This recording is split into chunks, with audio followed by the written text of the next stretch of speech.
The FPL game isn't out yet, but today we had a big announcement. Apart from several more players being priced and revealed to us, we had big changes announced for the season. As you can see, there are several changes. I already know what the changes are, but I wanted to make for sure a video about my thoughts, what I think initially about them, and how I see the best approach for them. So basically, this is a tips video on how to capitalize on the new changes and how you can get ahead of the rest of the community and how you can get out of basically a lot of bad situations. So yeah, hopefully you stay until the end because we're going to talk about everything that is being changed and how it is affecting it. If you like to see more content and want to be part of the community, don't forget to subscribe to the channel. When the game is out, I will be doing a live stream of building my team, so you can follow that. Then I will create a short video for those who wouldn't be able to make it, so you know what my team is and how I got there.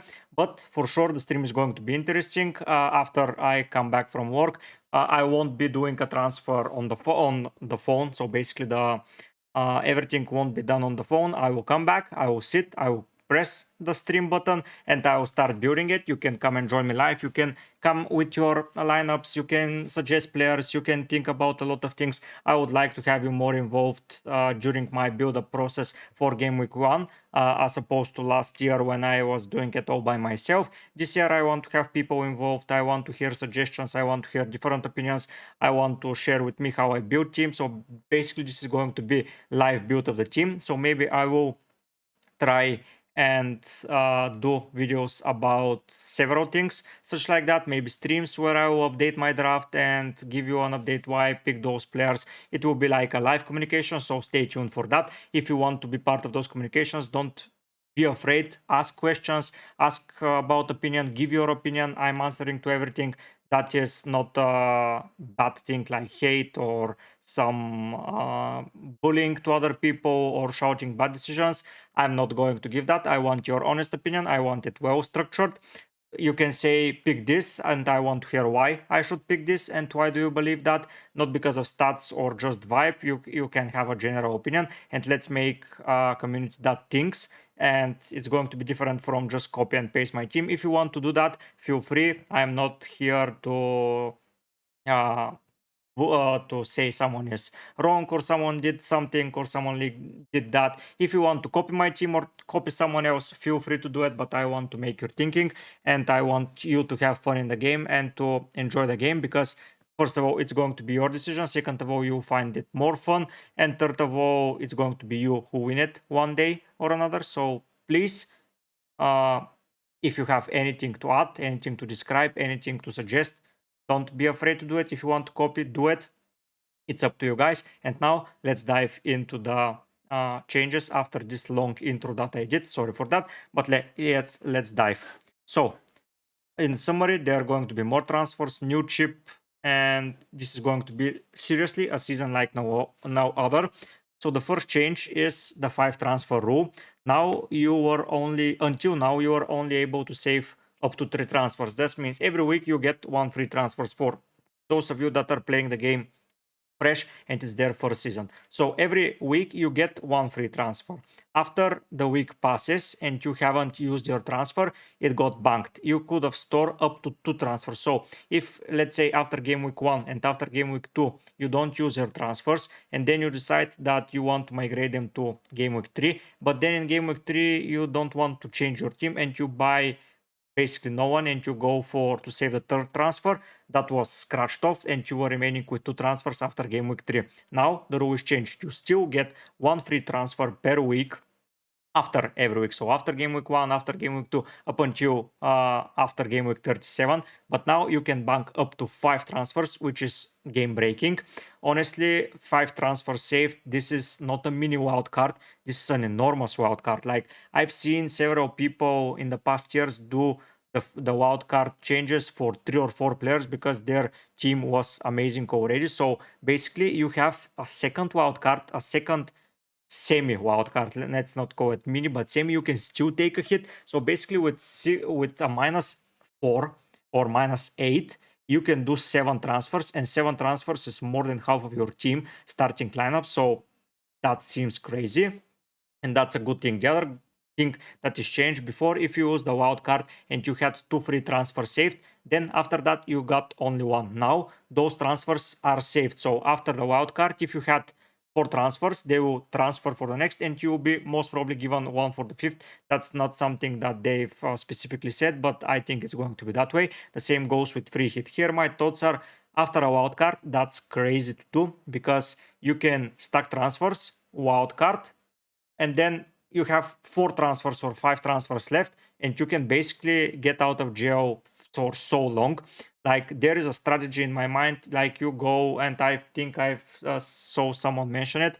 Yeah, Tom from my community suggested to me, like another Tom suggested, but yeah, I was thinking about similar things. Like, you can use the after game week 1, after game week 2, after game week 3, even after game week 4, you could save transfers, or you could just use only one and then use the wild card, and you have 3 or 4 transfers banked. You can even go to 5. So you use the wild card in game week 5, and then you have 5 more transfers.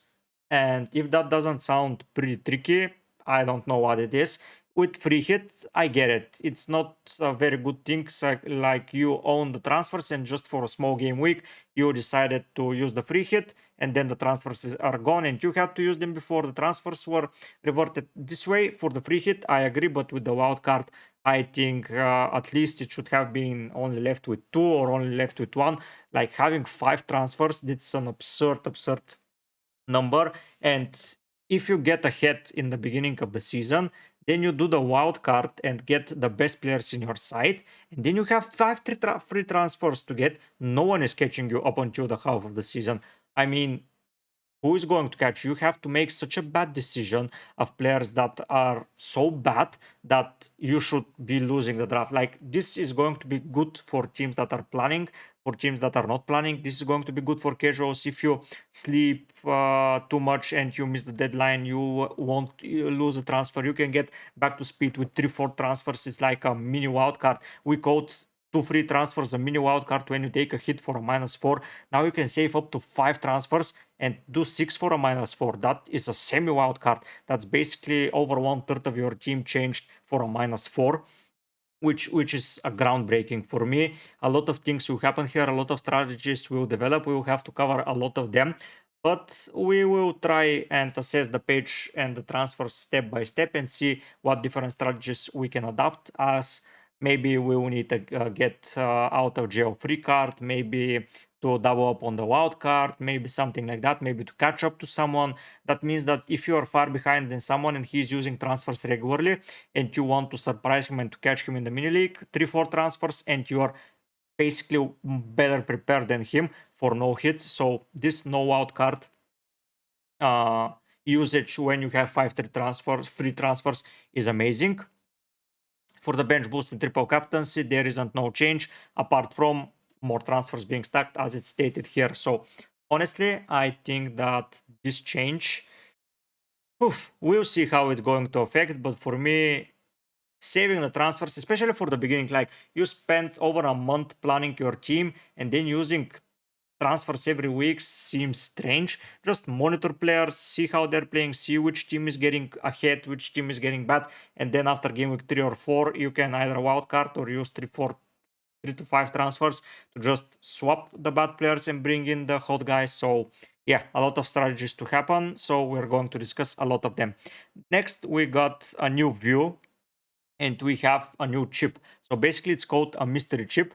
And I believe that I've seen a lot of players in the community that is the X community. It's like a small portion of the community. Like, the biggest YouTuber and content creator has around 400,000 subscribers, while the game is being played by around 10 million people. Even though there are some bot teams, let's say 7 million people play the game. So that is not such a big number. That is like 5-6% of the game. But there have been some bad things saying about the mystery chip. In my opinion, that is not bad.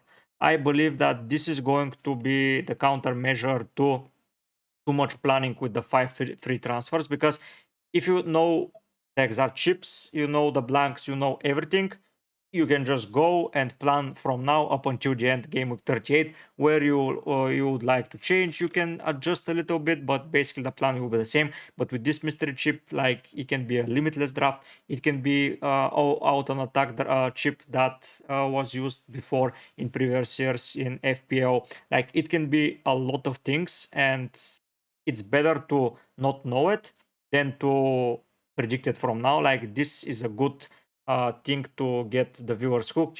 This gives the opportunity for FPL to say, okay, we can maybe add something like another wild card, maybe something like limitless.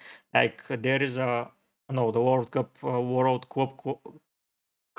is on the summer, so it can be a lot of things, and it's good for me to have something unknown, because if we knew everything, that will be just the hardcore players will get ahead of the casuals even more. With this mystery chip, everything can happen, and it can break a lot of strategies. It can break a lot of stuff, and it will be revealed in 5 months time. So yeah, it's okay for something to be waited. The pitch design, honestly, this is the FPL challenge design.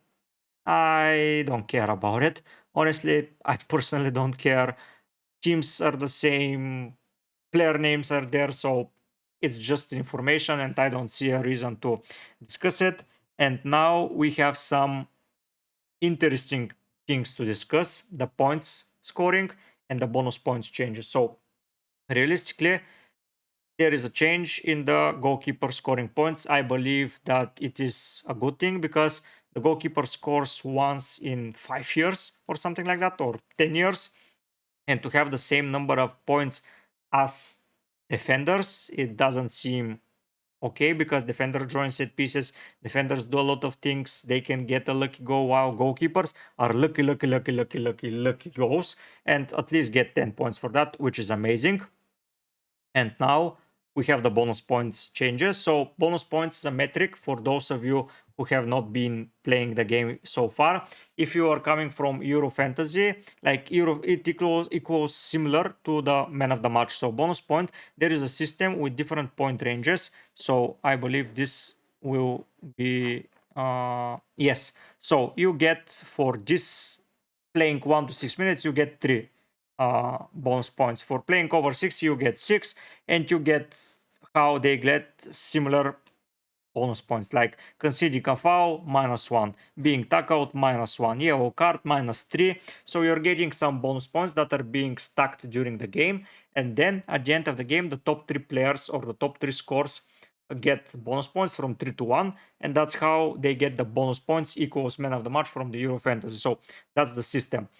No one looks at it as something that important, because I haven't seen anyone saying, okay, last season, let's say Danny Ings got a lot of bonus points while he was on form, so let's bring Danny Ings because he scores a lot of bonus points. No, they are looking still for goals, they're looking still for things. But now there have been some changes that I believe are going to affect somehow the things that we see and do, because we somehow knew that, for example, Trippier, who is a perfect example, because when the game finished 0-0, or the game finished like 1-0 to the other team, Trippier was still sometimes getting bonus points, which sounded pretty absurd, but it was true, because Trippier was doing so good the things. Now this will change him.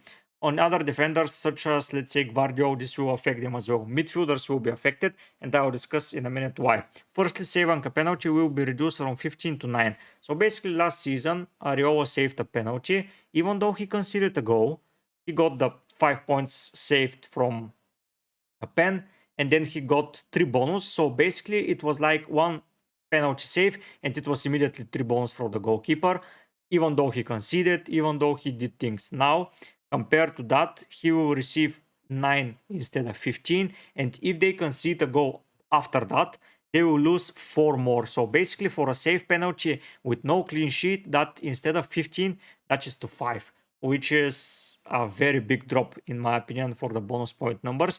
And like, he was winning by 5-6 points, now he's down 10. So yeah, and that is for every goal conceded. So basically, if he saves a penalty, it was before 3 bonus points walked, even if they concede 2 or 3 goals.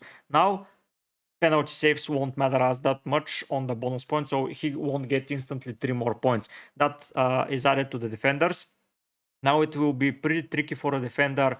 Let's say even if he scores a goal, but they lose 5-1 and the defender scored, he's not getting a lot of bonus points. Defenders like Poro, defenders like let's use Poro for an example. He gave a lot of assists and he provided a lot of things, but Spurs were conceding left, right, and center. Even though they were, let's say, Poro got 6 points, 3 points for 2 points for playing, 3 points for assists, and 1 bonus point because the game finished 1-1. He provided assist. The other 2 goal scorers got the thing, and it was all right. But now he will lose those 4 points and he may not get into the bonus point system. So good defenders in bad defenses won't be as rewarding as good defenses with good defenders. So basically Guardiola, or Saliba, who is barely conceding goals, is not losing those points, so he's still a contender. But now there is added a goal line clearance. I don't add too many things for that because it's still a goal line clearance. It doesn't happen pretty often.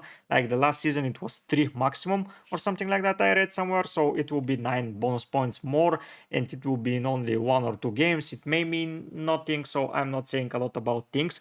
But now a foul will be 1 bonus point. A shot on target will be 2 bonus points.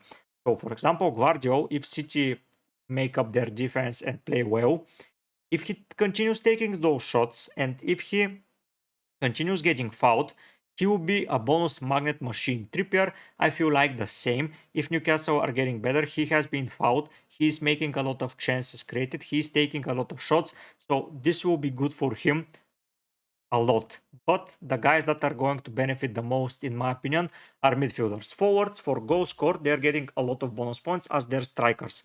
Now, midfielders are getting less points for that. So if a forward scores and if a midfielder scores, there is a higher chance that the forward gets the more bonus points compared to the midfielder if they finish on similar stats. Now, a foul one for a player like Saka and shot on target for a player that takes a lot of shots on target is going to be detrimental. I'm more and more considering a player like Saka, but a player like Haaland, a player like Salah, that will matter a lot to them because Salah takes so many chances.